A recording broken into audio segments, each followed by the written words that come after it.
Hatang, and I'm the Chief Executive of the Nelson Mandela Foundation.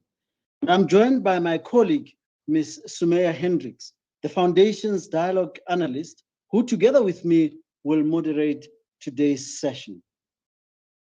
In this regard, allow me to express a special word of welcome to our esteemed panel.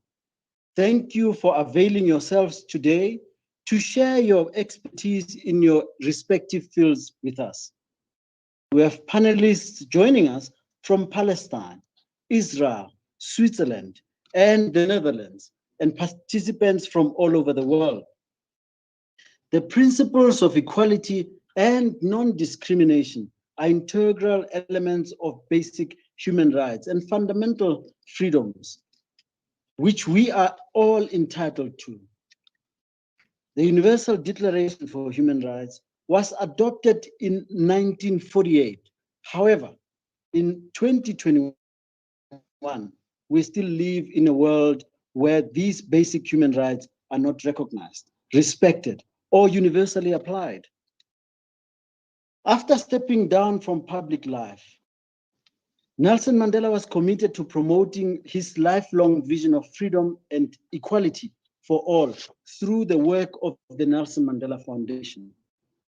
After his passing, it remains a vision the Nelson Mandela Foundation is fully committed to honor as we work towards positive change and social justice by facilitating engagement such as today's event about the challenges citizens of the world face. Let me pause and just remind you of something that happened in this institution. When my predecessor, Mr. Ahmad Dango, was called by Madiba to his office after we had decided that we're going to be running dialogue programs. Madiba asked him, do we all understand what we mean by dialogue?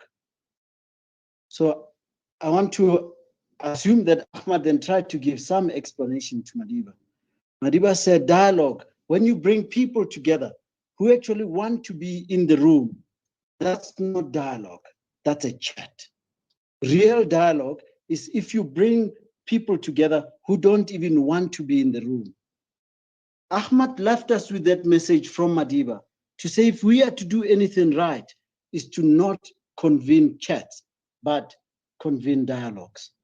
A prime example of this, and one particularly close to Madiba's heart because of his own experience in South Africa, was to highlight the plight of the Palestinian people and to find a just resolution to the Palestinian question. I'm reminded of Madiba's words where he said that having achieved our own freedom, we can fall into the trap of washing our hands of difficulties that others face. Even during the days of negotiations, our own experience taught us that the pursuit of human fraternity and equality, irrespective of race or religion, should stand at the center of our peaceful endeavors. The choice is not between freedom and justice, Madiba went on to say, on the one hand, and they are opposite on the other. Peace and prosperity, tranquility and security are only possible if these are enjoyed by all without discrimination, close quote. The objective of today's discussion will be to examine how the international community, which played a key role in helping the Southern African liberation movement and international civil society, build global solidarity against apartheid in South Africa and in the then Southwest Africa, today's Namibia, which has not been as successful in eliminating racial discrimination and inequalities elsewhere. The clearest example of that failure today is the situation in Palestine. Additionally, while the United Nations recognized at the outset that the particular characteristics of apartheid were unique versions of blatant racism in South Africa and in Namibia, similar policies and practices continue to exist in other parts of the world today. Hence, the crime of apartheid is included as a crime against humanity and could be construed to crimes under the International Convention on the Suppression and Punishment of the crime of apartheid. Some of those policies and practices, even those very different from the policies imposed by the apartheid regime, also violate the terms of the Apartheid Convention. The virtual side event will therefore consider whether there are any further lessons to be learned from the struggle against apartheid, and in particular, the important role played in that struggle by the United Nations.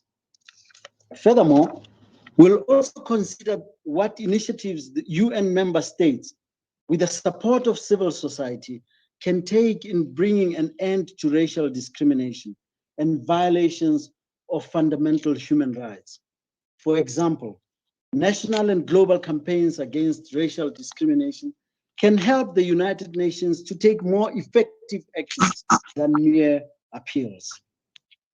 Member states should call for more effective procedures for action, as in the case of apartheid, when the UN Special Committee Against Apartheid was established, with a mandate to promote international action and report with recommendations to the UN General Assembly and the Security Council.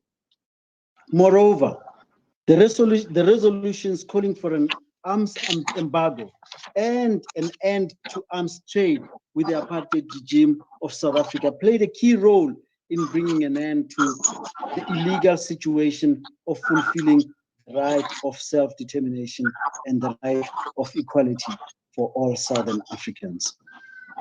In this regard, noting the UN General Assembly's political declaration adopted on the 24th of September 2018, recognizing the period 2019 to 2028 as the Nelson Mandela Decade of Peace, it is only apt that the Nelson Mandela Foundation is part of this very important dialogue today, to explore opportunities for collaboration with the United Nations, civil society organizations, and other fora, as we seek to examine how the international community, and particularly the United Nations, can collectively play a role towards eliminating racial discrimination and inequality rather, as we work towards upholding the principles of self-determination and non-discrimination in finding justice for the Palestinian people.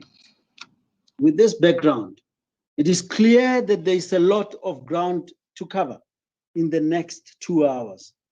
At this juncture, let me hand over to my colleague Sumaya, who will give an overview of the program, mention some do's and don'ts, as well as introduce the panelists. Over to you, Sumaya.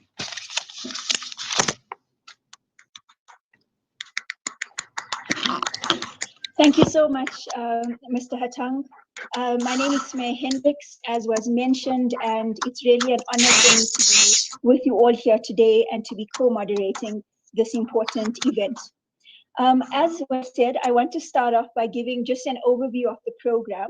So we're going to be starting with me just giving a brief bio and background into some of the panelists that are going to be speaking. We will then move to the contributions that are going to be made by the panelists. It's going to be about 5-minute contributions by each of our panelists.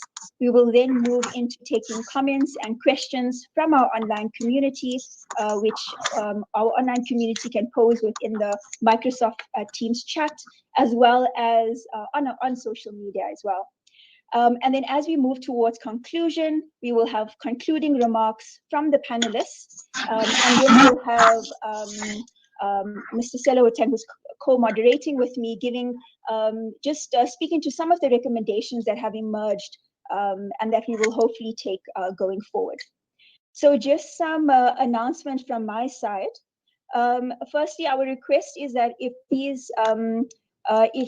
for those that are not panelists or moderators, if you could kindly make sure that you put your cameras off, as well as keeping your audio off, that would be sincerely appreciated. But for those who are contributing by being a panelist, as well as the co-moderators on our end, we'll leave our cameras and our audio on. The second announcement I want to make is that we have people participating in this convening, both on our Microsoft Teams as well as on Twitter and Facebook. So for those wanting to ask questions and also make comments, our request is that if you are on the Microsoft Teams and making those contributions, please tell us who you are. We'd really love to know. And if you are asking a question, please let us know who you are directing your question towards. If you are wanting to ask a question via any of the social media platforms, please kindly use the hashtag Palestine Solidarity SA and ask your question and make your comment, and we will bring it within the comments and question session. Again, please let us know who you are, and if you are, please let us know if you're directing your question to a particular panelist so that we'll be able to engage with it appropriately. Without any further ado, I'm going to introduce our esteemed panel. I'm going to be introducing them in the order in which they're going to be speaking. And just to say, and I'm sure you all are aware, that these bios are really just a short glimpse into the kind of work and achievements of our panelists that we have here today. So our first speaker is going to be Dr. Naledi Pandor, who is South Africa's Minister of International Relations and Cooperation. She became a Member of Parliament in 1994 and Minister of Education in 2004.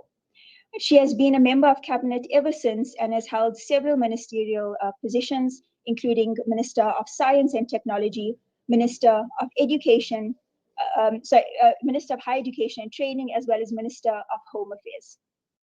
We're also very honored to be joined by Honorable Ntembu Nandi-Ndaitwah, who is the Deputy Prime Minister, as well as Minister of International Relations and Cooperation of the Republic of Namibia. Previous positions that she has held include Deputy Minister of Foreign Affairs and Director General of the Department of Women Affairs in the Office of the President. She has also served in the Ministry of Information and Broadcasting, as well as the Ministry of Environment and Tourism. We have Minister Riyad Al-Maliki, who has been the Palestinian Authority's Minister of Foreign Affairs and Minister of Information since 2007. He's also a former professor and head of the Civil Engineering Department at Beirut University, and he was the former founder and director of Panorama, the Palestinian Center for the Dissemination of Democracy and Community Development. So we're also very fortunate to have a number of panelists from academia and civil society, in the form of Professor John Dugard, who was a South African professor of international law at the universities of Leiden, Cambridge, Pretoria, as well as Witwatersrand. He was a member of the International Law Commission and was special rapporteur to the Human Rights Council on Human Rights in the occupied Palestinian territory. He has also served as judge ad hoc at the International Court of Justice. We have attorney Mikhail Sfard with us, who is an Israeli human rights lawyer and legal advisor of this Israeli human rights organization called Yesh Din. He has served as counsel on several important cases in Israel, such as the removal of settlements built on private Palestinian lands, the challenge to the Israeli policy of targeted killings, the challenge to the constitutionality of the regularization law, which confiscated private Palestinian lands and allocated them to Israeli settlers. Our last three panelists, we have Ms. Nada Awad, who is based at the Cairo Institute for Human Rights Studies, where she's the International Advocacy Officer.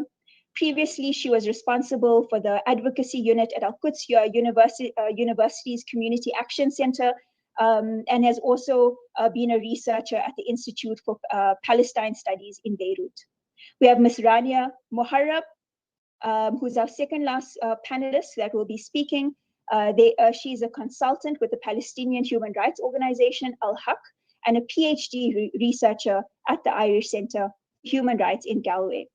And last but certainly not least, we have Mr. Omar Shakir, who is the Israel and Palestine Director at the Human Rights Watch and has investigated human rights abuses in Israel, the West Bank, and Gaza. Prior to his role, he was also a Bertha Fellow at the Center for Constitutional Rights. So everyone here today, I think it's clear that we have an extremely knowledgeable panel, and I'm sure that we're going to have the opportunity to learn a significant amount from them and engage with ideas that they are putting forward. I know our panelists will stick to their 5 minutes that is allocated to them. In the event that anyone runs over time, our team will gently and diplomatically raise our hand, our electronic hand, just as a way of a signal. Before I even hand over to our first panelist, I really just want to say that, you know, many of you joining here today, this won't be the first time that you would have attended an event with the subject matter. And it's not going to be the first time that you are applying yourself to the questions and the recommendations that will come across here today. So while it may not be the first time and may not be the last as well, you know, it's really imperative, and the onus is on us to make sure that this is not just an event that comes and goes, but this is in fact a turning point. And so I think at the back of our minds, we should be asking ourselves, as the panelists talk and as we engage with questions and comments from the panelists, is how do we go about making this a turning point and something that we can go about, you know, that really propels us forward. And on that note, it gives me great pleasure to welcome our first panelist, Dr. Naledi Pandor, Minister of International Relations and Cooperations of the Republic of South Africa.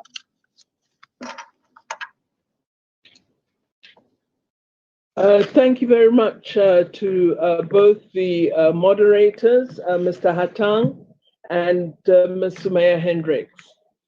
Excellency, my dear colleague, Minister Netumbo Nandi-Ndaitwah, Deputy Prime Minister and Minister of International Relations and Cooperation of the Republic of Namibia, dear colleague, Excellency Minister Riyad Al-Maliki, Foreign Affairs Minister of the State of Palestine, all fellow panelists, as set out by the program operators, ladies and gentlemen who join us online. In the past few weeks, the world has witnessed some of the most horrific scenes of brutality and violence exercised against Palestinians living in the occupied Palestinian territory. We've witnessed senseless taking of young, innocent lives, destruction of civilian infrastructure and livelihoods in an unbalanced power equation between an occupying power and a people resisting occupation. The Palestinian narrative evokes experiences of South Africa's own history of racial segregation and oppression.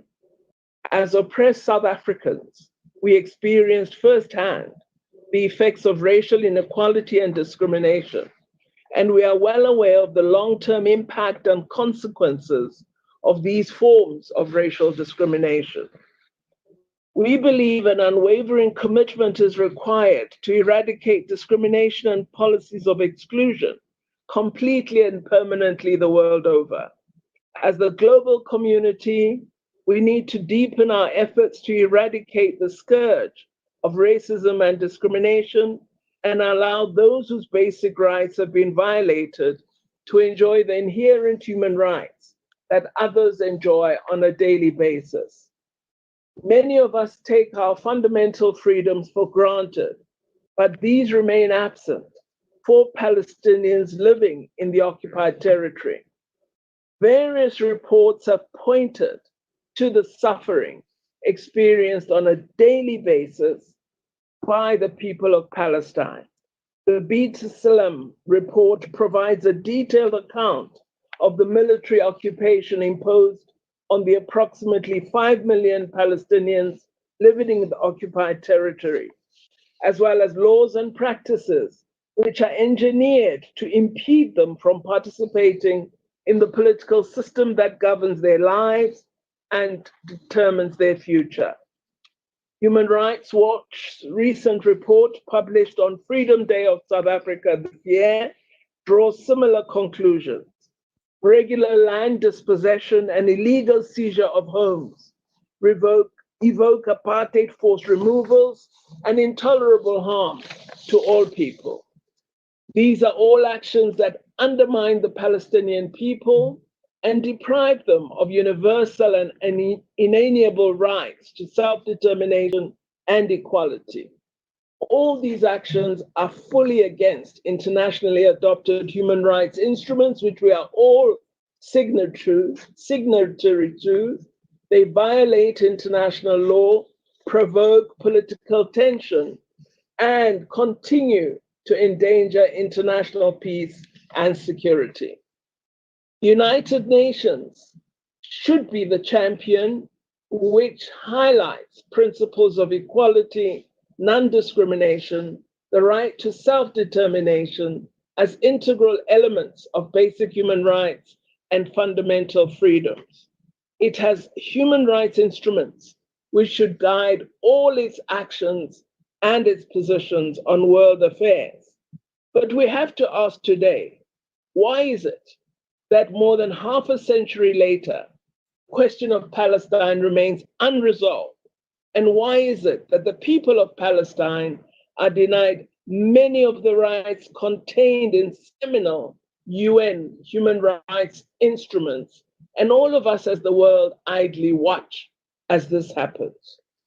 We seem to give no credence to our belief and accepted statements on the long accepted, long supported two-state solution, with Israel and Palestine living side by side in peace.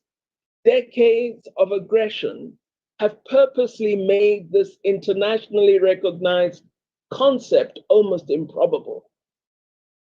The pivotal role played by the United Nations and civil society in supporting our struggle against apartheid and the impact that this support had in us achieving our self-determination must be the spur to the United Nations and its member states to join efforts to strengthen international action and coordination, to uphold international norms and standards as we together seek justice for the people of Palestine. We cannot become aware when there is aggression and death. We must be aware and active all the time. With regard to the ongoing human rights violations that Palestinians endure, we urge the international community and particularly the United Nations to ensure the safeguarding of the rights of the Palestinian people. We welcome the initiative of the Human Rights Council to hold a special session on this matter, and we support the recent adoption of the Human Rights Council resolution, which establishes an international commission of inquiry to investigate violations in the occupied Palestinian territory, including East Jerusalem and in Israel. However, action in this regard must be peremptory to avoid reducing these initiatives to feel-good talk shops. It is our sincerest hope that the Independent Commission of Inquiry will be established with all due haste to investigate all violations and abuses, and that the necessary action will be taken to follow up on the Commission findings. We call on all parliaments to deliver messages to the Human Rights Council, urging action in this regard. We live in unprecedented times. At this time, the COVID-19 pandemic has presented enormous social and economic challenges, straining all our systems, which are grappling many with numerous difficulties. The pandemic has also made worse the challenges faced by civilians and vulnerable groups, particularly women, girls, people living with disabilities, and children, including especially those in the occupied territory. Containment measures have affected socioeconomic necessities access. Women and girls living under occupation and in armed conflict are subjected to social, economic, and political subjugation, and are also at risk of suffering from lifelong psychological trauma. It's paramount that the occupying power should fulfill its obligations in terms of international law and with the international community to ensure that all barriers to accessing healthcare are eliminated in order to save lives. We would like to conclude by reiterating that illegal settlements leading to dispossession and displacement and human rights abuses are incompatible with international humanitarian law and international human rights law. Policies and practices of Israel as the occupying power are in flagrant violation of UN General Assembly and Security Council resolutions and contravene international law. Thus, the Security Council, as the body responsible for maintaining international peace and security, must take concrete steps against these illegal acts and go beyond mere rhetoric, condemnation, and to our horror, refusal to hold a detailed session focused on these matters. The recorded failures of the Security Council in ensuring respect for and upholding of the rule of law have dented the integrity of this very important organ and highlighted the urgent need for a response to our call for Security Council reform. We hope that through dialogues of this nature, and I don't know if we fully satisfy the beliefs of President Mandela with the current composition of our panel, I hope we will be able to not only highlight the human rights challenges faced by the Palestinian people, but that we could also propose concrete actions that we as member states and civil society can take, including the strengthening of UN mechanisms to bring greater focus to this matter in order to ensure that we do actively maintain international peace and security for the global community, but in particular for the people of Palestine. Moderator, I thank you for this opportunity. I would conclude by saying, in every country, let us have a dedicated day of protest each month, highlighting the cause and needs of the people of Palestine. I thank you. Thank you so much, Minister Pando. It gives me absolute pleasure to welcome the Deputy Prime Minister and Minister of International Relations and Cooperation in the Republic of Namibia, Honorable Nentumbo Nandi Ndaitwa. Thank you, Moderator. I wish to apologize on behalf of the Deputy Prime Minister and Minister of International Relations and Cooperation, Honorable Netumbo Nandi Ndaitwa, who was just called to attend to an urgent matter in Parliament together with her Deputy Minister. My name is Penda Nanda, the Executive Director of the Ministry of International Relations and Cooperation of the Republic of Namibia, and will deliver a statement on behalf of the Deputy Prime Minister and Minister, which reads as follows, and I quote, Honorable Dr. Naledi Pandor, Minister of International Relations and Cooperation of the Republic of South Africa, Honorable Riyad Al-Maliki, Minister of Foreign Affairs and Expatriates of the State of Palestine, Professor John Dugard, former UN Special Rapporteur on violation of human rights and international humanitarian law in the State of Palestine, fellow panelists, Excellencies.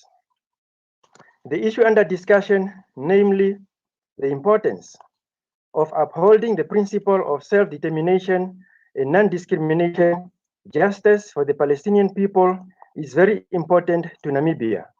Hence our participation today and our acceptance to co-host this event with South Africa, a country that has shared the trenches with us during the struggle for self-determination. In 1968, in the midst of Namibia's liberation struggle, Andimba Toivoya Toivo, a Namibian freedom fighter and a hero, defiantly spoke in the South African Supreme Court in Pretoria after he and 29 fellow SWAPO members were convicted of offenses under the Terrorism Act. He said, I do not claim that it is easy for men of different races to live at peace with one another. I myself had no experience of this in my youth, and at first it surprised me that men of different races could live together in peace. But now I know it to be true and to be something of which we must strive. Therefore, why can't the people of Palestine and Israel live together in harmony? Having gone through the experience similar to that of Palestine, Namibia knows that for as long as the people are denied their inalienable right to self-determination and independence, tension, frustration, and anger, and even hatred will continue to occur. And oppressed people denied their right to self-determination and freedom will never be silenced. The continued violation of the Security Council and General Assembly resolutions by the occupying power remains the cause for concern, as it undermines the process of reaching a mutually acceptable, just, and lasting solution. We should remain on the side of respecting and upholding international law and call for justice and non-discrimination of the people of Palestine. The year 2021 should be a time for historic consequence, with much riding on how our governments answer the urgent call for revitalize global cooperation and ensure that no one is left behind, including the people of Palestine.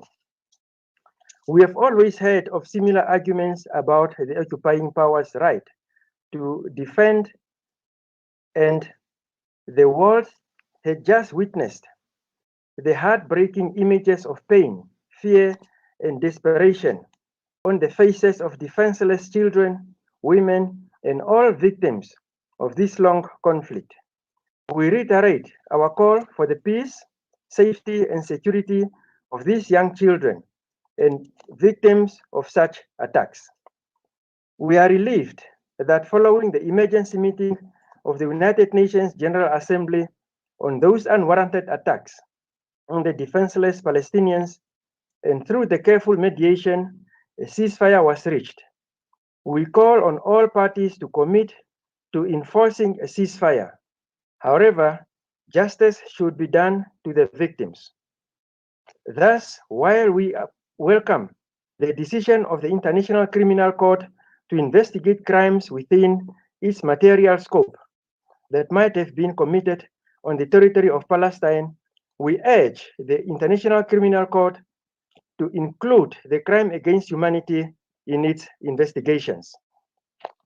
The international community should denounce the apartheid practices that are being employed by Israel to oppress and maintain its dominance over the Palestinian people.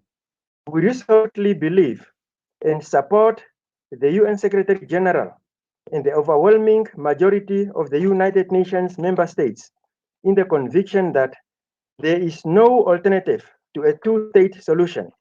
Therefore, a political dialogue that addresses the historic injustice of occupation based on the pre-1967 borders and in accordance with international law and relevant UN resolutions is the only way to ensure peaceful relations between Israel and Palestine. No peace is achievable without renewed political process and engagement to stabilize to the hill. Namibia, being one of the vice chairs of the Committee on the Exercise of the Inalienable Rights of the Palestinian People, has been advocating and engaging in outreach to member states to share ideas and explore prospects for renewed efforts leading to the resumption of negotiations and a just and lasting peace between Israel and Palestine.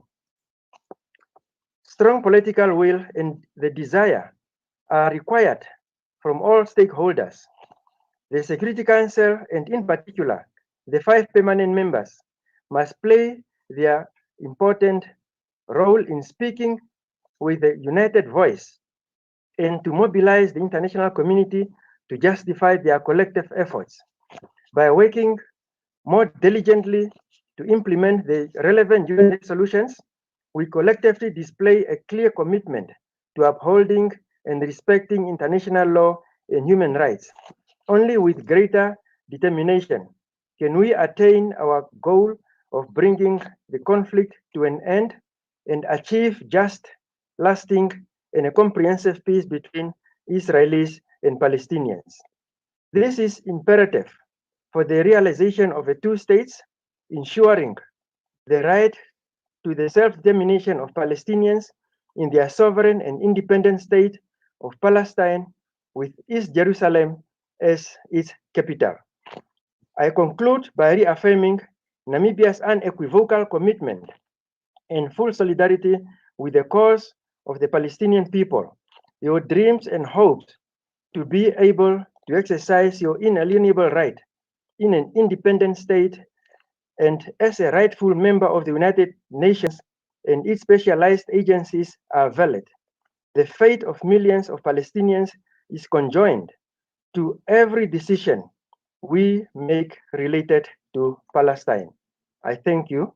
End of quote. Thank you very much, Ambassador Pendapala. Thank you very much, Ambassador Pendapala Nanda, on behalf of the Deputy Prime Minister. May I now ask you to please help me welcome Mr. Riyad Al-Malki, who is the Minister of Foreign Affairs and Expatriates of the State of Palestine.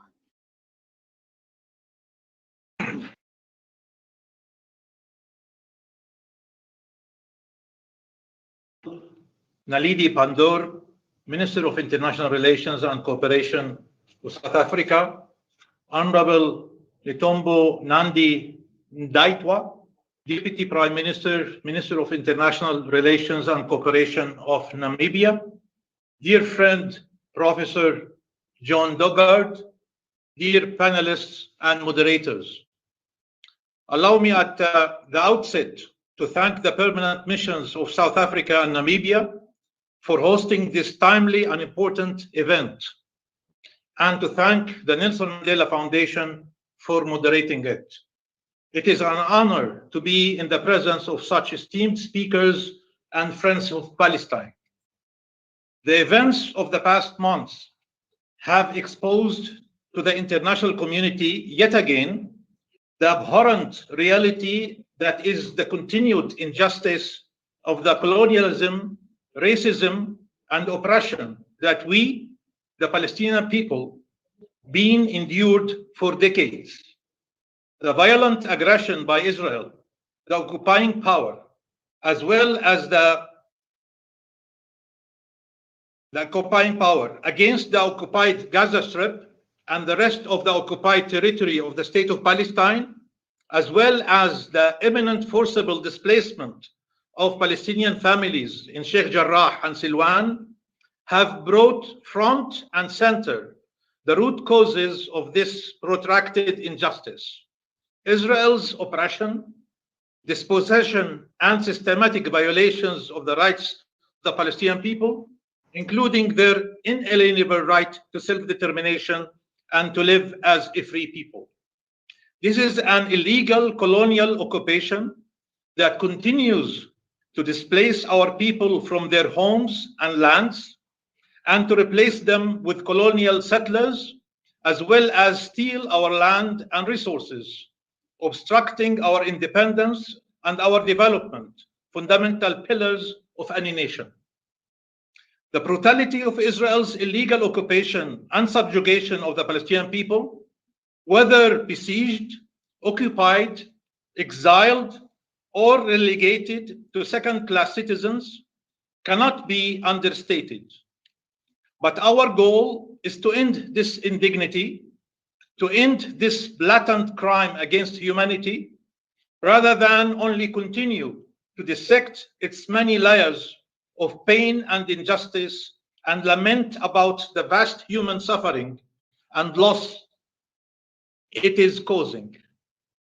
This requires urgent and effective political action to ensure accountability that brings pressure to bear to bring an end to these crimes against our people, alongside action to relaunch a political process through multilateral mechanism that aims to end, rather than indefinitely manage, this ongoing illegal colonial occupation. Excellencies, ladies and gentlemen, the peoples of South Africa and Namibia are among those peoples on earth who can most intimately relate to and understand the grave impact that wanton destruction, the premeditated massacres, the systematic ethnic cleansing, the dispossession and displacement have on a people and a nation. You know our pain and are able to appreciate the justness of our people in their dignified struggle for freedom. That is why your principal positions and statements about the Palestinian people echo throughout the world as a reminder that the anachronistic colonial racism that has defined the struggles of millions of people throughout history regrettably persists on the 21st century in Palestine. A crime being perpetrated openly and shamelessly by Israel, the occupying power, before the eyes of the world. Yet, today, and despite everything, the Palestinian people are hopeful. We are hopeful because the unprecedented nature of international and national mobilizations have reaffirmed that the question of Palestine and the quest for Palestinian self-determination remain at the center of both international politics and the collective consciousness of generations of world citizens who believe in the universality of human rights and who seek justice. Indeed, this mobilization has served as a wake-up call to the United Nations and multilateral fora, which have failed themselves and their mandates in relation to Palestine, that the question of Palestine cannot be brushed aside or condemned to perpetual management when the fate of millions of people is at stake.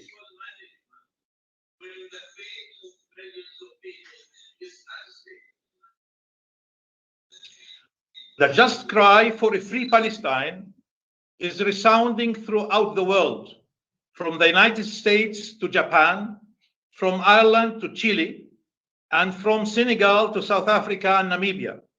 Free Palestine is more than just a slogan. It is an affirmation of the Palestinian people's inalienable right to self-determination in their own independent state, free from any form of discrimination and subjugation.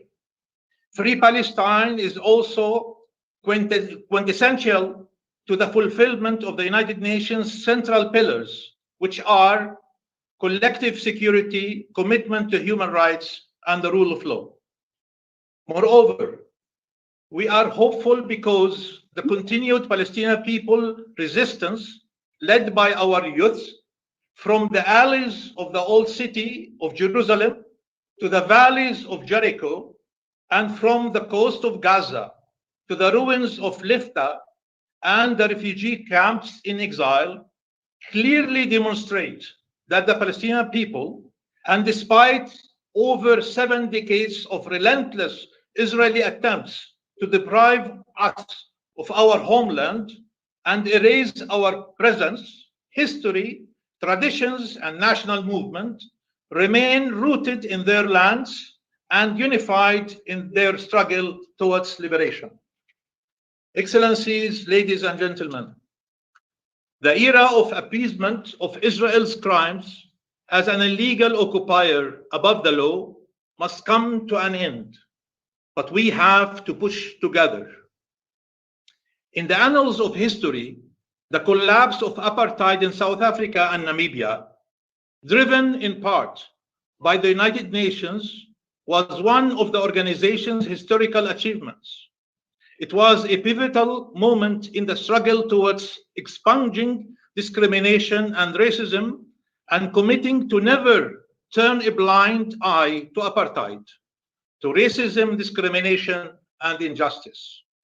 Excellencies, ladies and gentlemen, The evils of apartheid that massacred 69 peaceful protests in Sharpeville are the same ones who massacred 280 Palestinian protesters during the Great March of Return. The discriminatory laws and practices that enshrined white supremacy in South Africa and Namibia are manifested in Israel's discriminatory laws and racial superiority, including the so-called nation-state law of 2018, which denies the right of the Palestinian people to self-determination. The machinations of apartheid that stole lands, confiscated property, and demolished homes are the same ones that continue to systematically, forcibly displace the Palestinian people in Sheikh Jarrah, in Silwan, in Khan al-Ahmar, and yes, even in Lud.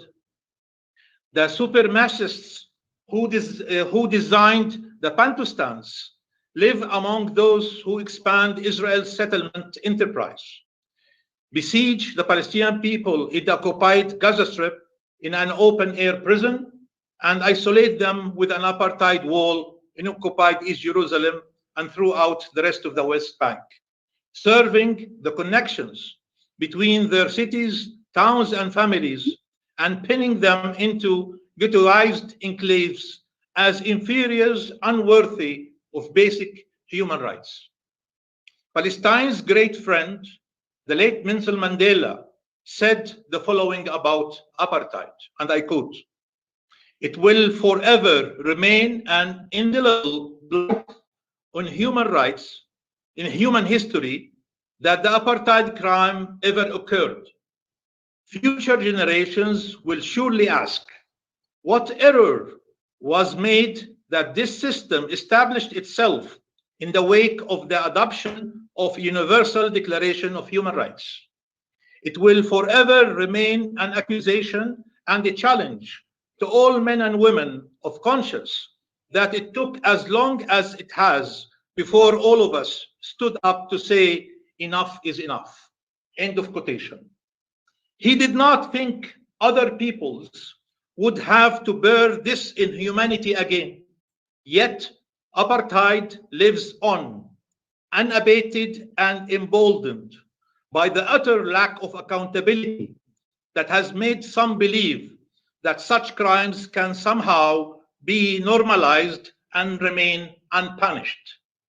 But just as the world moved, albeit too slowly, to free Namibia and South Africa, so it must also for Palestine. There may be no other means of safeguarding such rights pertaining to states under illegal occupation except through the exercise of the collective responsibility. To honor the centenary of the great Nelson Mandela, the international community must act collectively, and states must take the initiative to bring a halt to Israel's violations and to protect Palestinian rights, including the right to self-determination based on international law.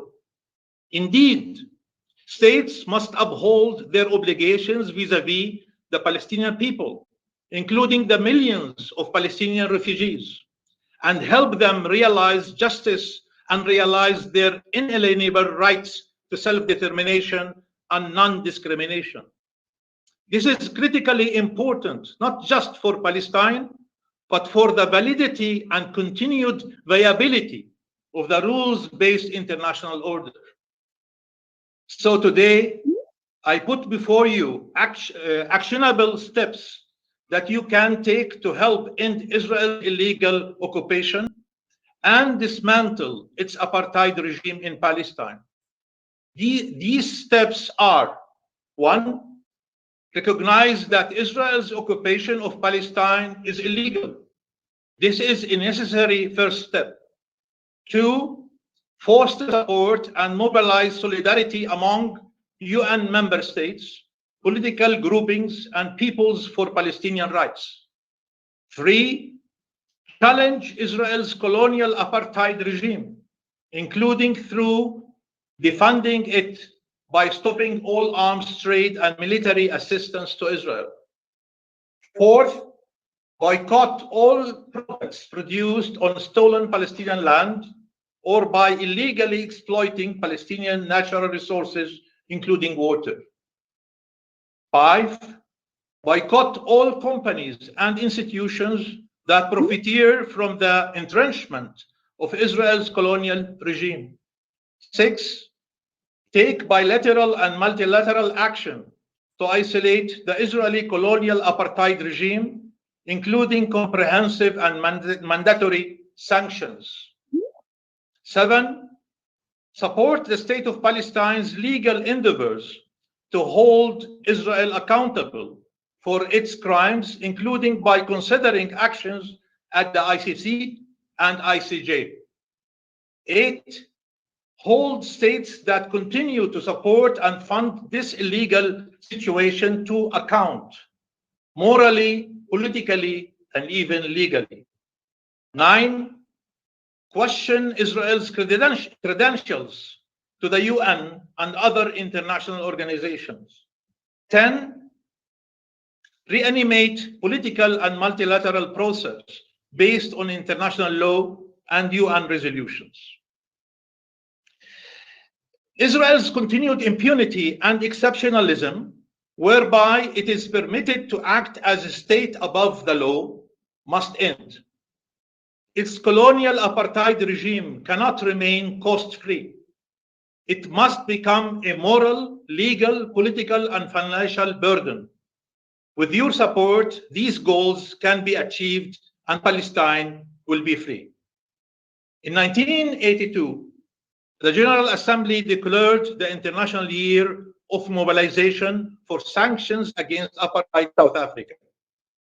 Let's make 2021 the year of international mobilization, not just to sanction Israel, but to end its illegal occupation and achieve justice and freedom for the Palestinian people, the fundamental requisites for achievement of a just peace and lasting stability.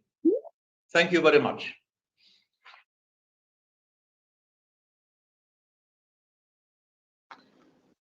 Thank you very much, Minister Al-Malki. I'd like to now welcome Professor John Dugard, but before I do so, just to plead with the rest of the panelists to please stick to the 5 minutes that's allocated so that we can have enough time to engage with the audience. So let me welcome Professor John Dugard. Yes, thank you very much, and congratulations to the Nelson Mandela Foundation for organizing this event. And I'm very pleased to be speaking tonight with my fellow panelists and sharing views on the important subject of human rights in Palestine. Tonight, we are addressing 3 topics relating to Palestine: self-determination, non-discrimination, and justice. Now I'm going to say a few words about each topic. First of all, on the subject of self-determination. In my view, the ultimate method for the achievement of Palestinian self-determination is the recognition of the statehood of Palestine. This is a key topic that requires more and more attention. It's very strange that the Western European states and the United States that strongly support the 2-state solution are not prepared to recognize Palestine as an independent state, and they deliberately block its admission to the United Nations. What is the alternative? It is becoming very clear that if the 2-state solution is not accepted, that the answer would be a 1-state solution in which there would be a Palestinian Arab majority and the state of Israel as a Jewish state would disappear. So it would seem to me to be in the best interest not only of Israel, but also of those states that support Israel as an independent Jewish state should accept Palestine as an independent state and support its admission to the United Nations. My second issue is that of discrimination or non-discrimination. It's widely accepted today that Israel practices discrimination not only in Israel itself, but particularly in the occupied Palestinian territory. And it's also increasingly accepted that Israel's policies amount to the policy of apartheid. In 2007, when I was Special Rapporteur, I made it clear that, in my view, Israel practiced apartheid in the occupied Palestinian territory. But today that is accepted and has been endorsed by B'Tselem and most recently by Human Rights Watch. I think international public opinion has changed dramatically, particularly since the attack on the Al-Aqsa Mosque and on Gaza in recent times. Whereas while public opinion may have changed, it's very interesting, however, that states have not changed. States have yet to condemn Israel as an apartheid state. And I think every effort should be made to persuade states to use the A word in respect of Israel's policies, particularly in occupied Palestine. It's very clear that the only way that discrimination will be brought to an end in occupied Palestine is by abolishing and bringing to an end the occupation. And this must remain a key issue, the end of the occupation, and with it, the end of apartheid. Thirdly, a word about international justice and international accountability. You all know that the International Criminal Court is investigating Israel's crimes with a view to prosecuting those responsible for the commission of these crimes. One does not have to be a rocket scientist to realize that Israel has committed international crimes within the occupied Palestinian territory, particularly when it comes to the crime of transferring the citizens of Israel into the occupied territory, which is a crime, a war crime under the Rome Statute. And one asks the question, why is it that when the law is so clear and the evidence is so clear, there are, after all, some 700,000 settlers in the occupied Palestinian territory, it's very clear who is responsible, namely the Israeli government. Why has no prosecution been brought to date? And the answer is very clear, that pressure has been brought to bear upon the prosecutor of the International Criminal Court to obstruct prosecution. And it's interesting that the main opposition to the prosecution, the main states that have brought pressure to bear upon the prosecutor, are the colonial settler states of the United States, United Kingdom, Australia, and Canada. And it's high time that the international community made it very clear to states that object to the prosecution of Israel on the grounds that it practices the policy of apartheid, refuse to do so largely because their own societies are founded on the policy of apartheid and settler colonialism. So I think one should bear these issues in mind in approaching the three issues of self-determination, discrimination, and justice and accountability. Thank you.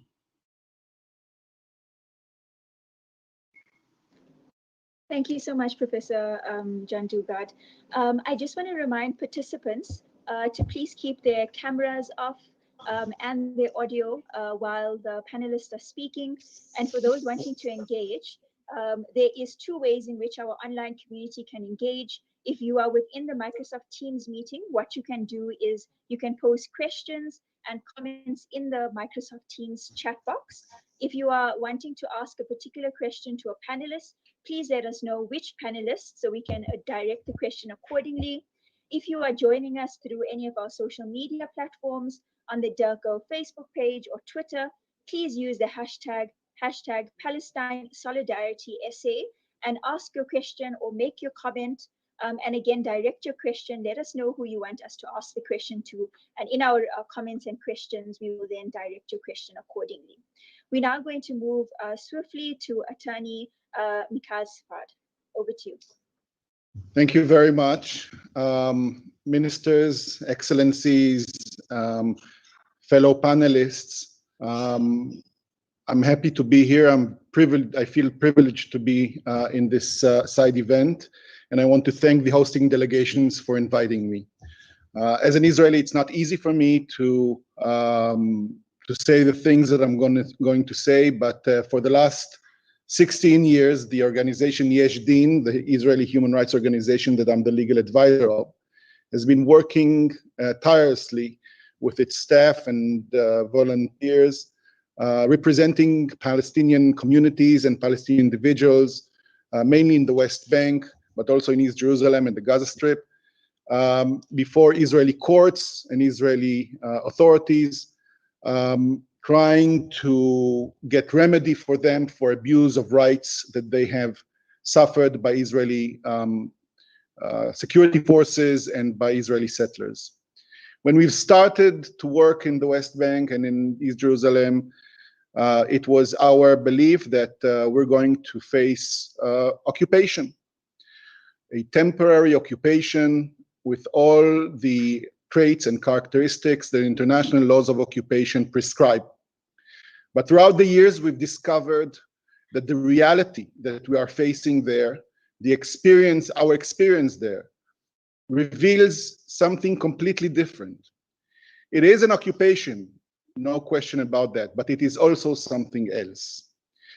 The colonization of the Palestinian occupied territory, the creation of an Israeli civilian community, huge community there, that is vested with all the civil and political rights, with all the contacts and political powers, within a huge community of the indigenous Palestinian residents who are under occupation, and thus their civil and political rights are suspended, that have no voice in the corridors of power where their fate is being decided. They cannot run for office or vote or be elected to the occupation government offices. And that imbalance has almost inherently, like a physical force, created a reality of Jewish supremacy, a reality in which the guiding principle of the government of the occupation is the promotion of the interests, the power, and well-being of the Jewish residents of the occupied Palestinian territory. And this is achieved by providing preference to the Jewish residents in resources and legal rights. We have discovered that the suspension of civil rights of Palestinian people is not temporary, that it is indefinite, that the dual legal system that has been introduced, one law for Jewish Israelis and a completely different law for Palestinians, is something that is a kind of a legal atrocity. We have discovered that the Israeli policies are aimed all at prevention of any kind of development of Palestinian infrastructure, Palestinian towns, Palestinian villages, Palestinian cities. In the last 54 years, since 1967, more than 250 Israeli Jewish settlements have been established and not a single Palestinian village. The separation policy that was introduced in the beginning of the second millennium, in which areas are being colored black and white, Palestinian and Jewish, Israeli. Palestinians need permits to enter Israeli areas. The separation policy, again, is a monstrous reality, which reminds us things from the past. The mass expropriation and dispossession of land in a huge scale, in a conflict that is basically on territory, is unprecedented, and also is something that we've come to appreciate. And of course, the persecution of regime opponents and critics, which is a hallmark of any kind of tyranny. Now, all these together, all these inhuman acts that are committed in a specific context, and that is a context of domination and oppression of one national group over another.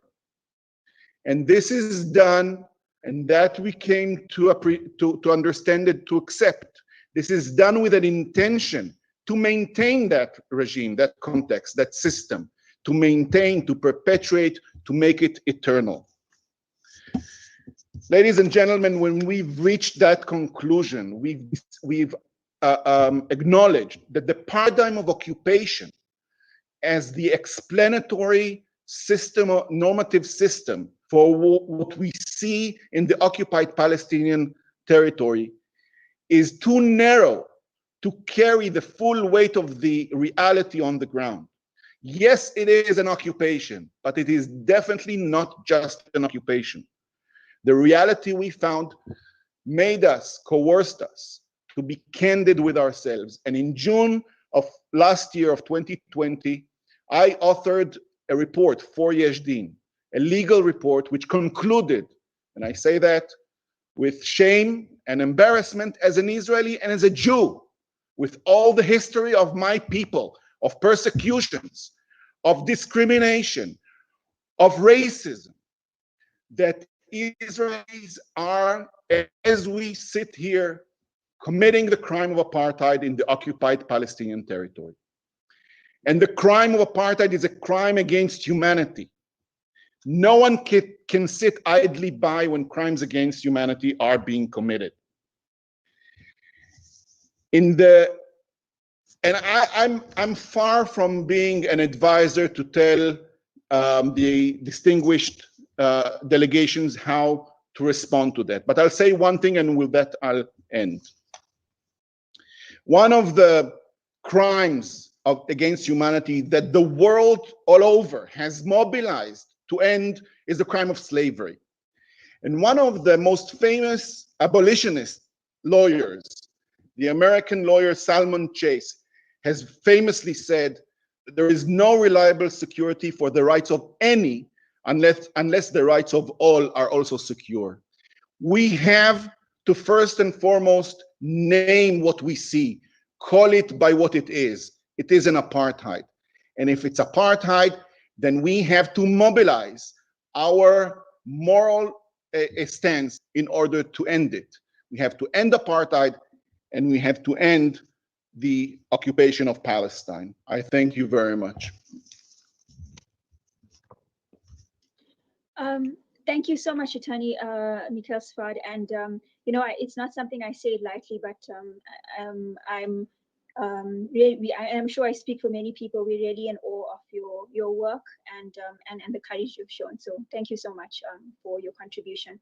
We'd like to now move on to Ms. Nada Awad from the Cairo Institute for Human Rights Studies. Over to you.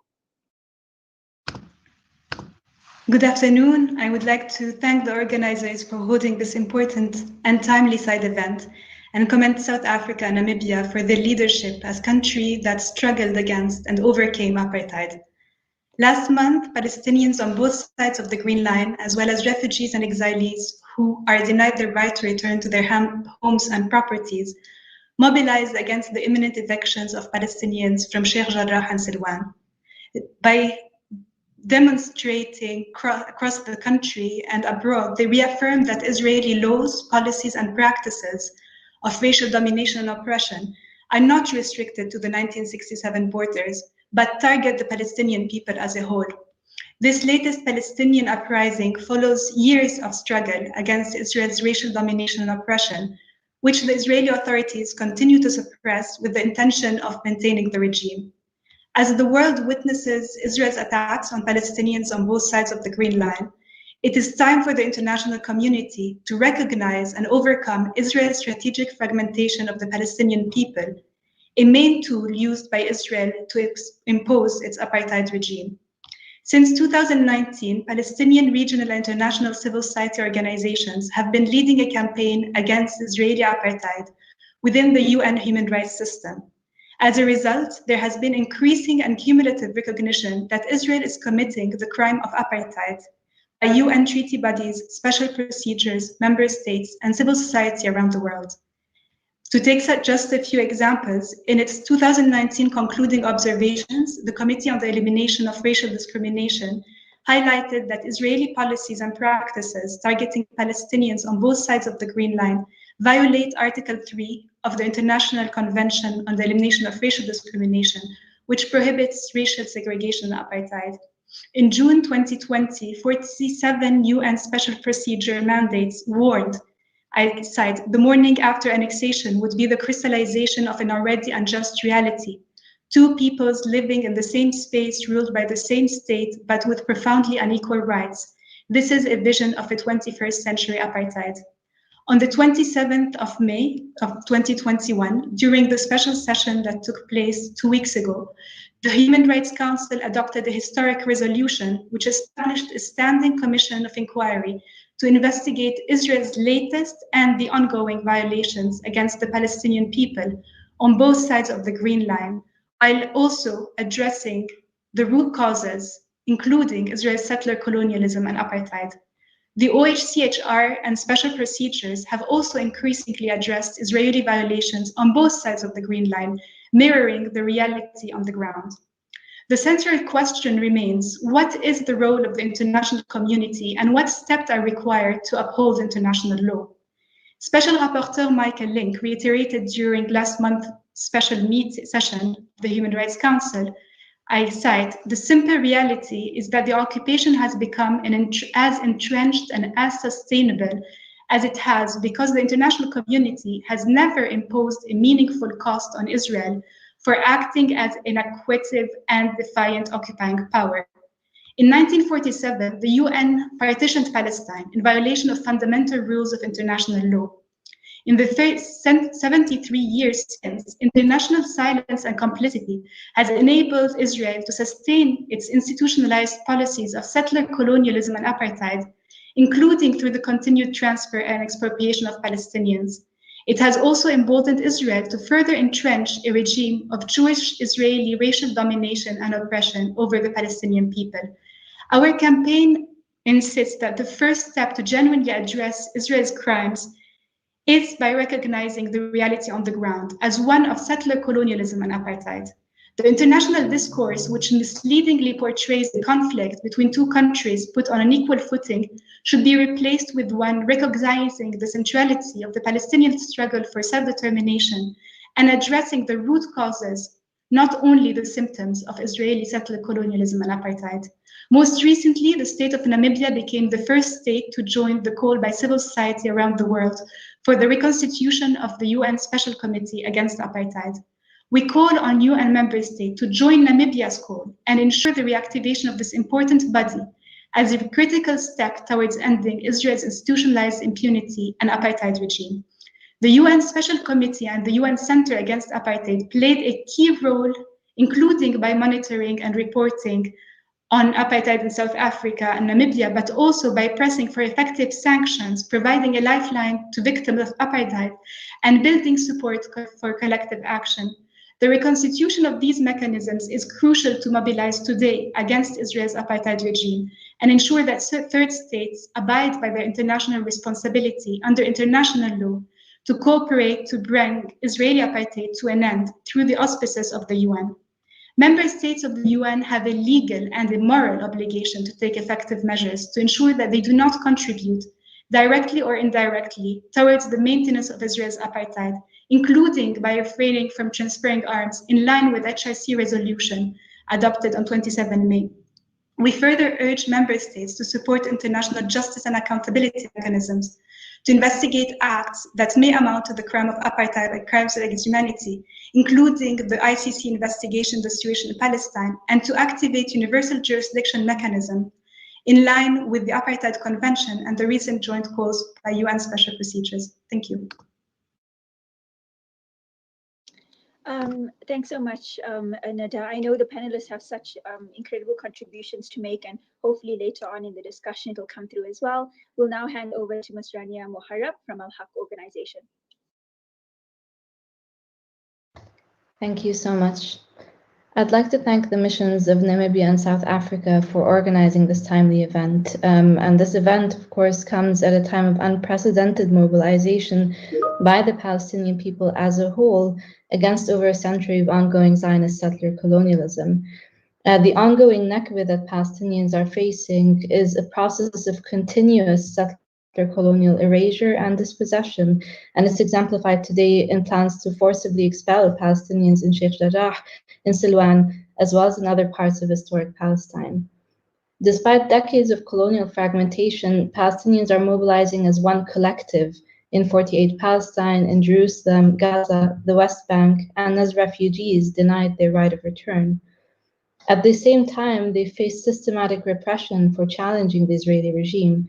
During the 11-day Israeli military onslaught on the Gaza Strip, 254 Palestinians were killed, including 67 children, and over 100,000 were internally displaced. At the same time, excessive use of force and collective punishment have been used to suppress Palestinian demonstrations on both sides of the Green Line, where nearly 2,000 Palestinians have been arrested by Israeli forces in recent weeks. Meanwhile, we've seen that 48 Palestinians have been attacked in the streets and in their homes by Zionist settler mobs operating with the full backing of the Israeli state. Palestinian scholars, activists, and civil society have for decades argued that the plight of the Palestinian people amounts to apartheid, understanding it within the broader context of Zionist settler colonialism and its eliminatory logic, which seeks the continued replacement of indigenous Palestinians on the land. Since 1948, Israeli laws, policies, and practices have entrenched settler colonialism and apartheid over the Palestinian people wherever they reside, granting exclusive rights to Jewish persons anywhere in the world to enter Israeli-controlled territory and to claim adherence to the state, while categorically denying the right of return to Palestinians. Critically, Israel's 1950 Law of Return and 1952 Citizenship Law established a so-called superior nationality status for Jewish persons, allowing them to receive automatic Israeli citizenship as well as preferential treatment. And due to the superior nationality status, Israeli citizenship has never been the basis for equal rights. Palestinians, wherever they reside, continue to face institutionalized racial oppression because they're not what the state defines as Jewish. About 93% of the land in 48 Palestine is declared as Israeli state land. Some 13% of it is transferred to Zionist parastatal institutions, such as the Jewish National Fund, and is designated for exclusive Jewish use. Zionist institutions enjoy quasi-governmental status under Israeli law, and they're chartered to materially discriminate against non-Jewish persons. They dominate land use, planning, and development across historic Palestine, and for 7 decades have prevented the indigenous Palestinian people from exercising control over their means of subsistence as part of their collective right of self-determination. Palestinian rights organizations have worked on the question of apartheid for over a decade, from involvement in 2009 in the South African Human Sciences Research Council study on Israeli colonialism, apartheid, and occupation, to the publication of the detailed joint parallel report to the UN Committee on the Elimination of Racial Discrimination, CERD, in 2019. This report was submitted by 8 Palestinian regional and international civil society groups, including Al Haq and the Cairo Institute for Human Rights Studies. The recognition of Israeli apartheid is rooted in decades of anti-racist and anti-colonial scholarship on Palestine, which has highlighted racial exclusiveness as inherent in Zionist ideology rather than an accidental or passing feature of it. The apartheid framework allows us to consider how Israel's continued denial of Palestinian rights to self-determination and return constitutes an overarching regime of institutionalized racial oppression. It provides an avenue to challenge the fragmentation of Palestinians not only in the occupied Palestinian territory, but also within the Green Line and as refugees and exiles denied their right of return since 1948.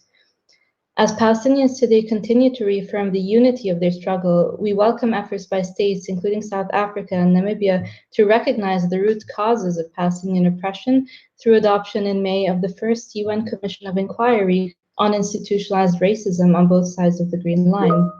This mechanism provides an avenue for the first time to begin to overcome the fragmentation of Palestinians and to consider Israeli apartheid over the Palestinian people as a whole. But in order to challenge decades of Israeli impunity, international justice and accountability are essential, notably through support by third states for the International Criminal Court investigation in Palestine, including into the crime of apartheid. The recognition of Israeli settler colonialism and apartheid must lead to the adoption of effective measures by third states, including sanctions and bans on illegal Israeli settlement products, as well as the reconstitution by the General Assembly of UN mechanisms against apartheid, such as the UN Center Against Apartheid and the UN Special Committee, with a view to ending Israeli apartheid in the 21st century. I thank you. Thank you so much, Rania. Our last panelist, Mr. Omar Shakir, who's the Israeli and Palestine Director of Human Rights Watch. Over to you. Thank you. And thank you to South Africa, Namibia, Palestine, and the Nelson Mandela Foundation for hosting this important conversation. Few have more credibility to speak about apartheid than those who directly experienced it. Based on the experience in Southern Africa, the international community established a universal prohibition against severe discriminatory oppression or apartheid, identifying apartheid as a crime against humanity and establishing mechanisms that would allow the world to end situations such as the one that took place in Southern Africa wherever they occur. Unfortunately, apartheid is again today a reality for millions of people, this time for Palestinians. Human Rights Watch spent more than 2 years evaluating Israel's treatment of Palestinians inside Israel in the occupied Palestinian territory. We released a 213-page report in April based on years of Human Rights Watch documentation, case studies, and a review of a range of documents. We evaluated the facts that we documented against the established international law on discrimination, including the crimes against humanity of apartheid and persecution. The Rome Statute to the International Criminal Court and the International Convention on the Crime of Apartheid identify the crime against humanity of apartheid as consisting of 3 elements: an intent by one group to dominate another, a system of systematic oppression by the dominant group over the marginalized group, and thirdly, inhumane acts committed pursuant to this intent. So an intent to dominate, systematic oppression, and inhumane acts. Customary international law and the Rome Statute identify the crime against humanity of persecution as a discriminatory intent when leading to severe abuses of fundamental rights. Applying the facts that we documented against these legal standards, Human Rights Watch determined that Israeli authorities are committing the crimes against humanity of apartheid and persecution.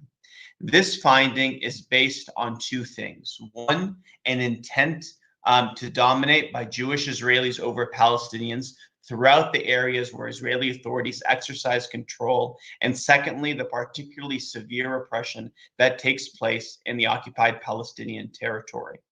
On the first prong of the analysis, the intent prong under apartheid and persecution, Human Rights Watch found that Israeli policy throughout areas under its control has sought to maintain demographic control by Jewish Israelis over Palestinians and maximize the control of land for Jewish Israelis.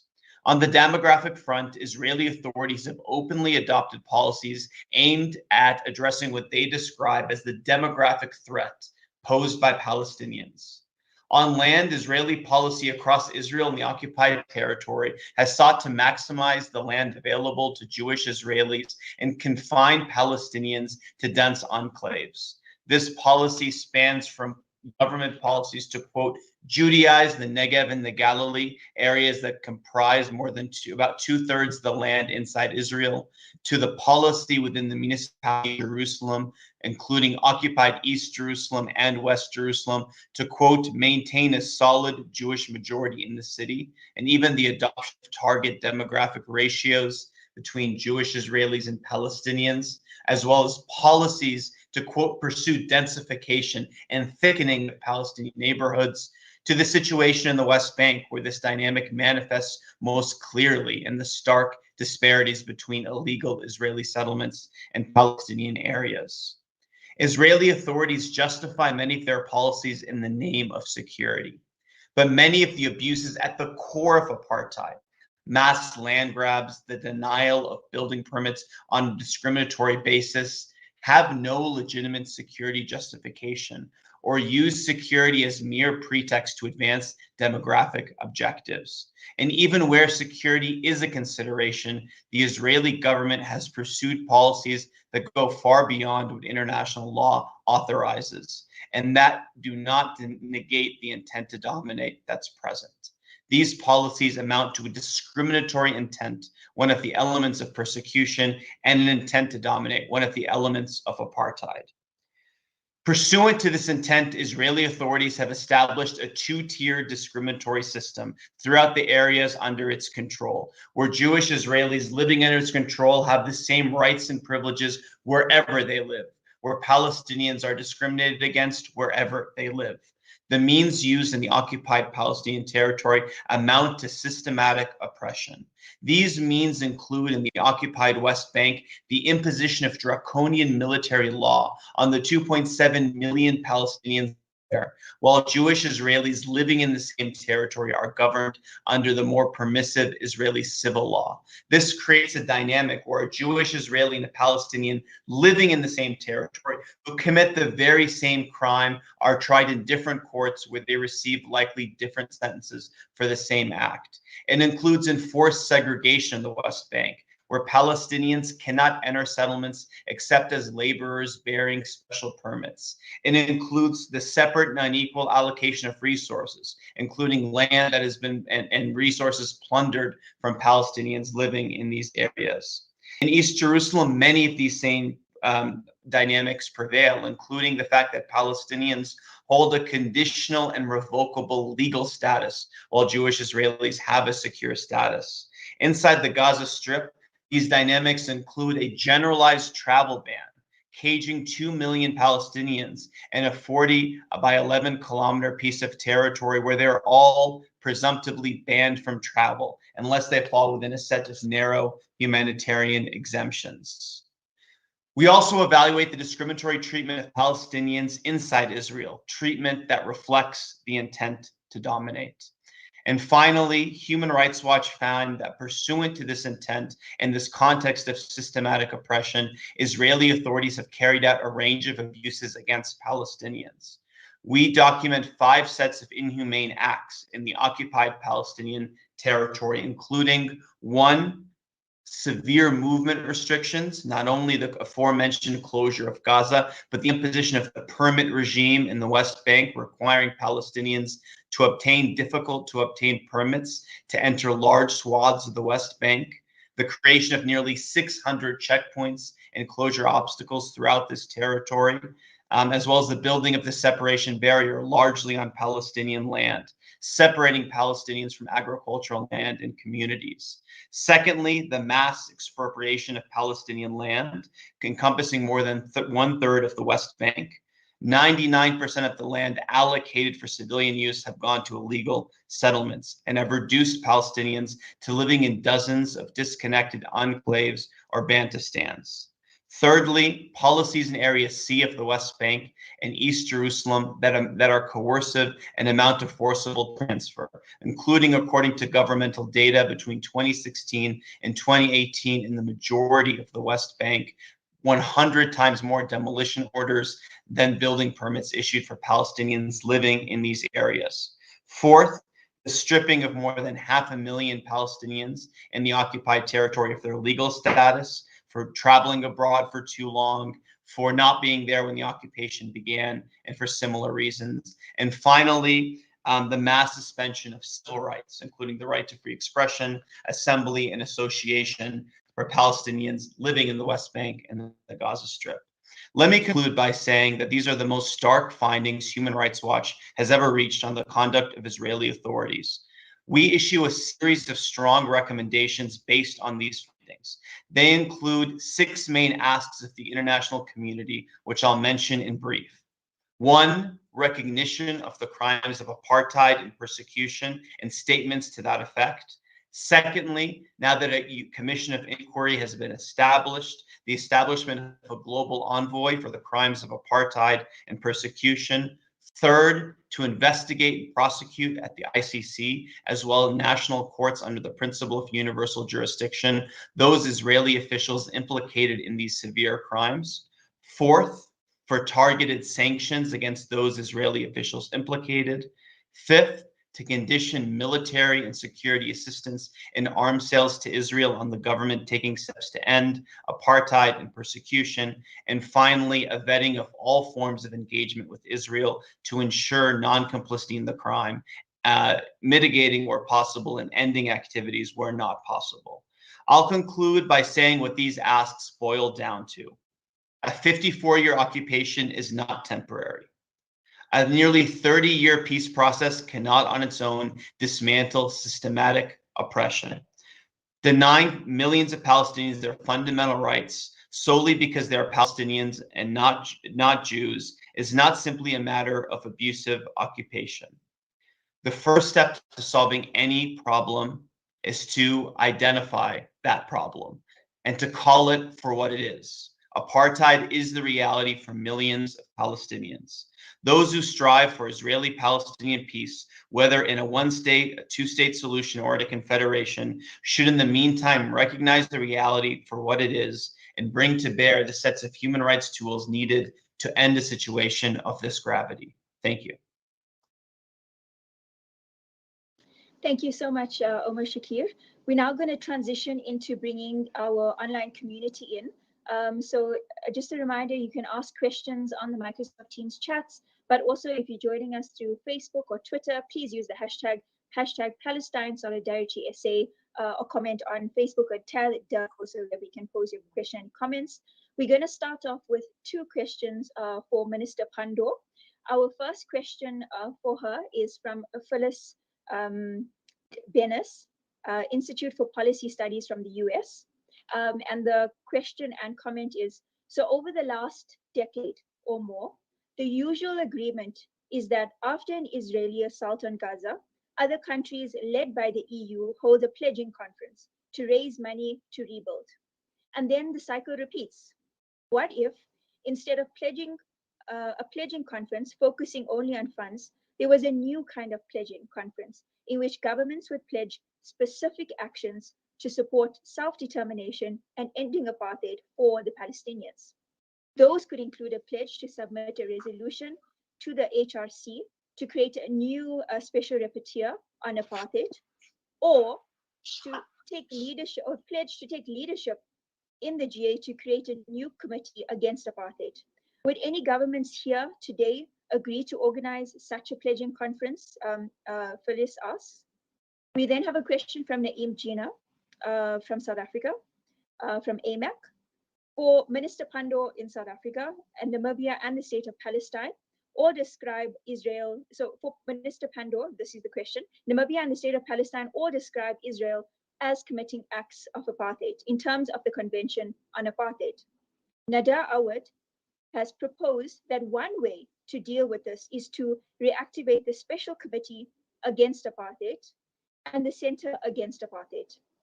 Is South Africa and Namibia willing to take the lead in the United Nations General Assembly for the re-establishment of both? I'll hand over to Minister Pandor to answer these questions. Thank you very much, and thank you to those posing questions. With respect to advocating for the establishment of structures that are similar to those that were established in response to apartheid in South Africa, we certainly would support such steps being taken and have already made these calls in the body of the United Nations as well as in the African Union in the last summit in February this year. We will continue to advocate for such actions, and I do believe that there's much that we need to consider and do as the government of South Africa in response to the comments that Professor Dugard, Michael Sfard, and Nada Rania have just presented to us. They stated that the differential treatment of Palestinians is apartheid-like. that it requires the global community to change the manner in which we engage with the government of Israel. The separation policy that Omar and Michael referred to means we are engaging with the kind of apartheid policies that we experienced in South Africa. And the South African government in freedom should be the last government engaging in this way. The conclusion from this is we as the global community have to take the same legal mechanisms and processes as our activism on the global stage to ensure that these which assisted the ending of apartheid and racism in South Africa are adopted by the world community. I think as South Africa, we must consider as government what the practical actions responsive to boycott, disinvest, and sanctions might be, and we must show the world that we are resolute by the practical steps that we should adopt following the deliberations we've had today. Thank you very much. Thank you so much, Minister. I think those questions are well addressed to Minister Pandor. If maybe I can just give an opportunity to the Palestinian and the Namibian delegation here, representatives here, if they would also like to contribute and have anything to add to Minister Pandor's answer. Apologies, I'm happy to repeat the questions if needs be. Maybe I can start with Mr. Riyad Al-Malki, if he wants to add anything. Or the representative that is there.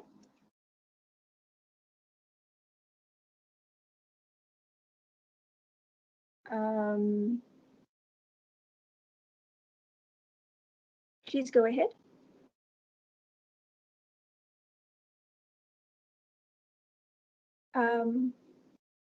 Apologies, I don't think we're hearing you right now. Okay, can you hear me now? Yes, we can. Please go ahead. Thank you. Minister Riyad had to leave for another engagement, and we are here represented by a group of other representatives of the Palestinian people. Also, our ambassador to the UN is present with us here today, and we're happy to hear from him, Minister Riyad Mansour. But in relation to the elements that have been highlighted by the Minister of Foreign Affairs of South Africa, we believe that the steps, we second what have been said, and but at the same time, we believe that we should not be married to certain slogans or certain articulations. There are several bodies that already look into Israeli crimes within the United Nations in relation to Palestine. Maybe what's needed now is to update and upgrade these mandates in order to take into account these new findings by renowned international bodies, including by Human Rights Watch and other Israeli NGOs. So it is important for us to ensure that we also push forward at a legal track, whether it is within the ICJ or any other body at the United Nations, in order to qualify that situation, not to leave it to a finding which already John Dugard has found much earlier in 2007, and has clearly stated that what exists is a regime of apartheid within the occupied Palestinian territory. And it took other organizations some time, but I mean, we are here now. Now what's needed is to push all of us within the legislative bodies at the international level, within parliaments and within governments, also within the United Nations General Assembly and other relevant UN bodies towards legislating and qualifying this legally as an apartheid regime, a colonial apartheid regime, and that occupation has exceeded its presence, as has been clearly delineated by the Special Rapporteur, Michael Link. We have already in Palestine, we have initiated a complaint, interstate complaint within the Committee of Elimination of Racial Discrimination. The committee has already found that it had jurisdiction over the issue and admissibility as well. we believe that there is a good chance within this committee also to pursue this track. And this committee, as everybody knows, is the committee that overlooks the Convention on Elimination of Racial Discrimination. These are the legal qualifiers, and these are the actions needed. It's not enough to continue to call a spade a spade. Maybe now it needs to be taken to a higher level within courts and within legal bodies to make that qualifications in order to trigger and to impose on states their legal responsibilities under these treaties. Thank you, and sorry for taking long. No, thanks so much for that, Assistant Minister Ahmad Hijazi. We're now going to move to Honorable Nadine Tatwa, if you have any responses or any additions you'd like to make to that. Yes, thank you very much, and thank you for the understanding that I have to step out to attend to an urgent matter, as the ED has mentioned. Yes, in addition to what the Minister from South Africa has mentioned, I want also to make it clear that, as we have mentioned in our introductory statement, that Namibia is the vice chair of the Committee on the Exercise of the Labor Right of the Palestinian people. We will continue to advocate and engage other member states in order to explain and to understand the importance of the role of the international community in this whole issue of self-determination. And we are doing so because we know from our experience the international community has played a very major role, particularly the Security Council. And you know that when we gain our independence, it was UN Security Council Resolution 435 that was implemented. And we know it has not come easy. It came because of the pressure that was coming from inside the liberation struggle itself, the armed liberation struggle that was waged by SWAPO, which is a representative of the Namibian people, but more importantly, the pressure that came from the international community, including the economic sanction against the South African regime. And that is why we still feel that all concerted efforts has to be made at the international community, particularly to ensure the implementation of the relevant UN Security Council resolutions. And in this particular case, we will keep emphasizing the point that as much as the whole Security Council has a role to play, the 5 permanent members have a role to play. It's the permanent members who can really make it or break it. And we feel that they have to provide that leadership as permanent members of the Security Council is for them to maintain peace and security of the world. We have to look at everything possible. And that's why now we are saying, as much as we are welcoming now the decision of the International Court, of the Criminal Court to investigate crime within its material and scope, we are also saying in so doing, they should also include the crime against the humanity to be investigated, because that is very, very important, that what is happening is crime against the humanity. And it cannot just be left unattended to. Apartheid, racial discrimination is already declared as a claim against humanity, and wherever it's taking place, serious investigation has to be made so that things can be brought out and for the solutions to be found once and for all. So the people of Palestine deserve the right to self-determination, and we are saying that a two-state is the only way that can be done. You can now suppress people, you can do anything, but you never rest until the oppressed people themselves, they are put to peace. And that can only be done when they have reached their objective, which at this point in time is self-determination of the people of Palestine. Thank you so much, Deputy Prime Minister, and we're really glad that you made time to join us. Thank you so much. So what I'm going to do is that I'm going to move through the panelists. There is a question for Professor John Dugard. So, Professor, I'm going to ask this question, and then in the answering the question, if you can also just give your final concluding wrap-up remarks, and I'm assuming you're going to, if possible, talk about the future and the way forward, and then I will move through the list to our other 4 panelists. I'll go to the Palestinian and South African representatives had the opportunity to, talk to the way forward. So I think just to wrap up, we'll go to Attorney, we'll go to Mikhail, Nadia, and Omar to give your concluding thoughts and also what you would like to see going forward. So just the question for you, Professor John Dugard, is it's from the UN, it's from the Iran mission to the UN. He says, they say, I thank you for this very timely conference. I have a question to ask from the Honorable Professor Dugard. What is your analysis of the recent resolution of HRC with regard to establish an independent commission of inquiry to investigate all the violations committed in the occupied Palestinian territory, as has been adopted by the Human Rights Council, with 24 states in favor, 14 states abstaining, and 9 states against the resolution?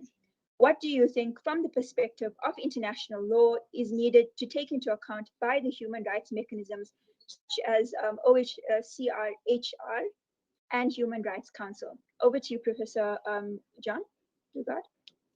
Yes, well, obviously I welcome the resolution of the Human Rights Council. I think it's very important that a fact-finding mission be established to examine the facts on the ground in the recent conflict.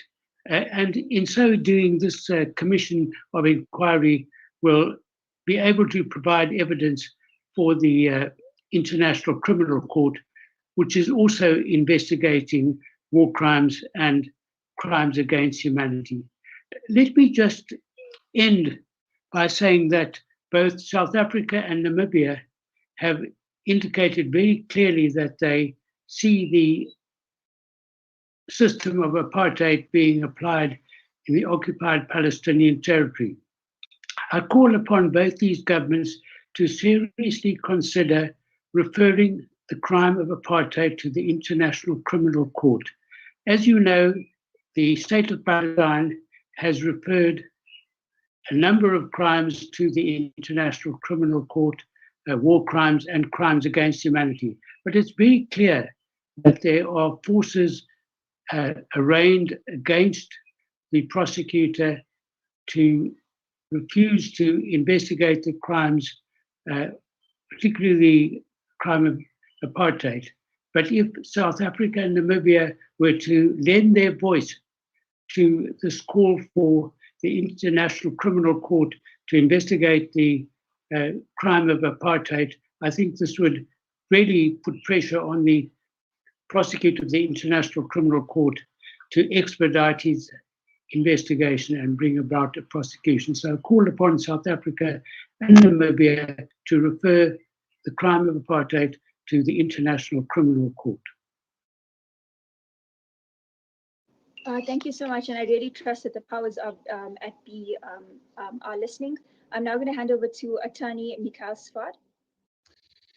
So thank you again, and I think this is an extremely important discussion that must continue. I thought what to say as concluding remarks, and as the only Israeli on the panel, I would like to say the following. One of the differences between the South African apartheid and the Israeli one is that the South African apartheid government owned apartheid, recognized apartheid, probably was proud of apartheid. Israelis are rejecting the notion that what we're committing is the crime of apartheid. It is a matter of embarrassment and shame. And so I think let's not belittle the idea of calling it for what it is. It's not enough that South Africa and Namibia will call it. We need to mobilize more states, more countries to call it for what it is, more civil society organizations. And I think there is resistance to the Israeli apartheid from within the Israeli society. It's not strong enough. It has to be enhanced and supported. And while I acknowledge that the Palestinian people should get their liberty as soon as possible, they have suffered enough and they should not wait one moment longer. All I want to say is that one of the things we need to remember is that there are forces also within the Israeli society that could be allies in the fight to end Israeli apartheid. Thank you. Thank you so much for that concluding remarks. Ms. Nada Awad? Thank you.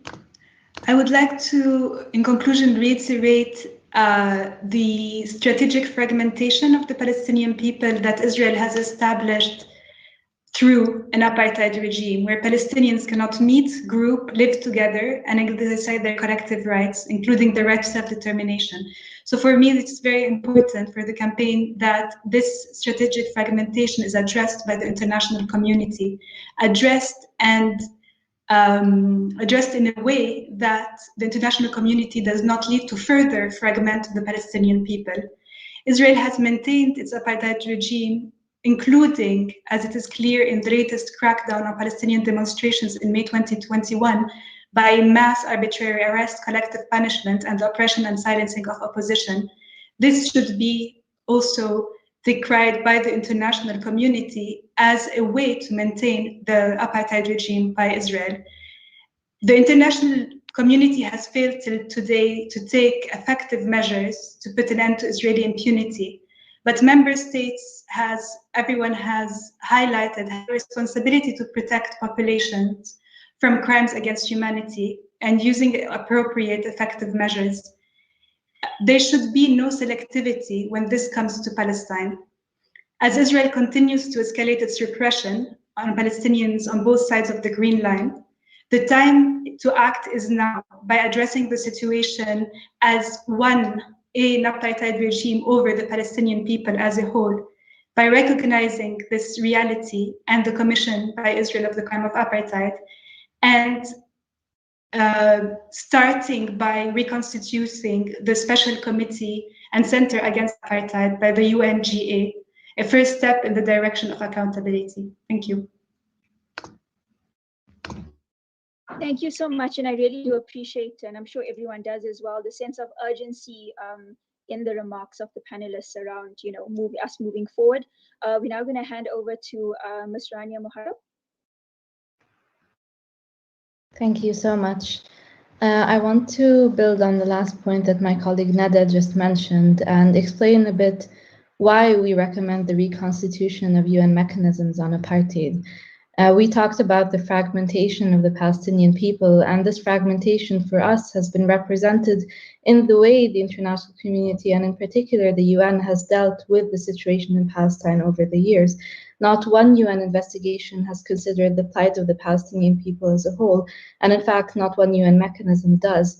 And so while we welcome the suggestion to revise and to expand on certain mandates, such as the mandate on the Special Rapporteur in the occupied Palestinian territory to comprise the Palestinian people as a whole, we also see the specific need for mechanisms that used to exist in the UN system to address the crime of apartheid to be reconstituted in the Palestinian context. And this is not just the call of Al-Haq and the Cairo Institute as organizations represented on this panel.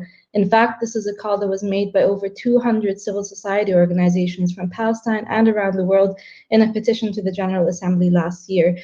So this is something that we have been campaigning for, and we value, and we are very much motivated and encouraged by the statements from the ministers of South Africa and Namibia, the effect of their commitment to ensuring the reconstitution of such mechanisms and further effective measures.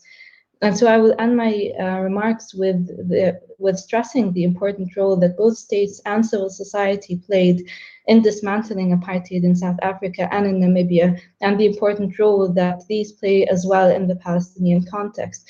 And so in addition, and through recognition of Israeli apartheid and mobilization, the same is possible in the Palestinian context. But we know as well that if past experience has taught us anything, it's that human rights violations will continue unabated so long as the root causes of oppression remain unaddressed.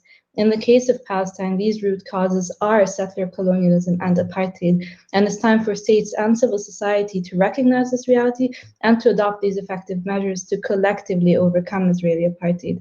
And so in conclusion, we urge, in addition to reconstituting UN mechanisms on apartheid, support for an international criminal court investigation into the crime of apartheid in Palestine, support for the newly established Commission of Inquiry by the Human Rights Council to look into apartheid and root causes of institutionalized discrimination on both sides of the Green Line, and finally, effective measures to be adopted by third states, such as sanctions, in order to end Israeli impunity.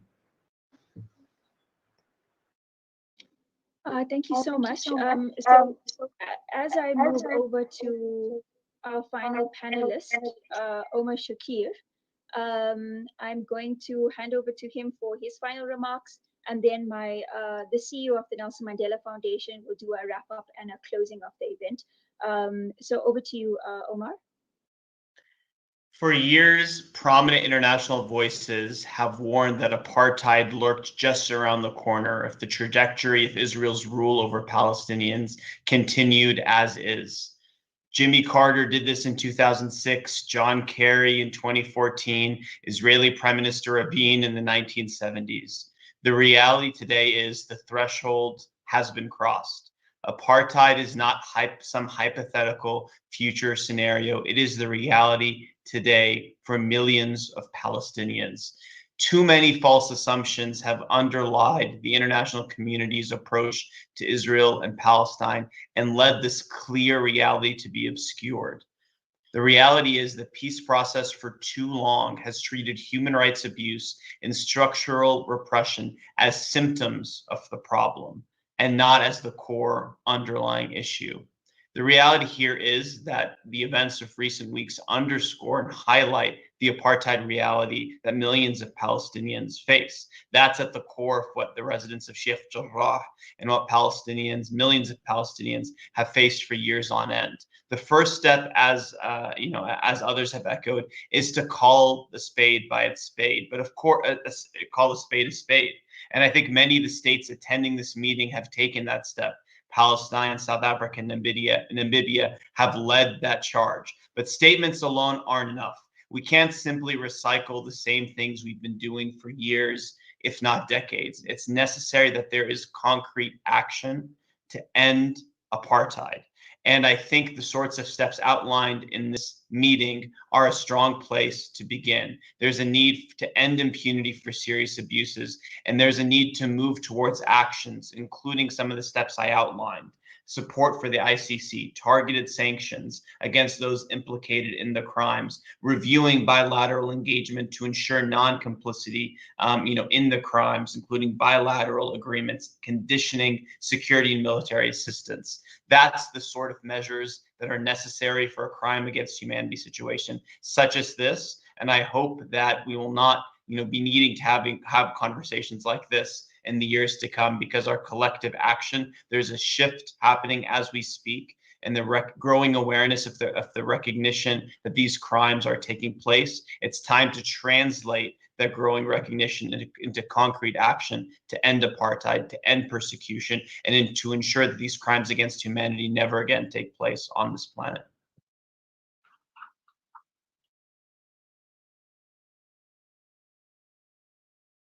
Thank you very much. As I close, let me thank my fellow facilitator, Ms. Sumaya Hendricks. Thank you very much for being such a great co-pilot. A special thanks to all the ministers and other panelists for their statements and comments. The founder of this institution, Mr. Nelson Mandela, was committed to the struggle against all forms of discrimination. He was very clear when he said that South Africans are not free until the Palestinians are free. What we have heard today is that the forms of discrimination and violence against the Palestinians is similar to that which we experienced in South Africa and apartheid. Let's take this opportunity to galvanize the global community to act in solidarity with the people of Palestine in a way that is practical and meaningful. What has become clear is that we have lessons to learn from the manner in which the international community responded to the injustice and discrimination faced by people in South Africa and Namibia.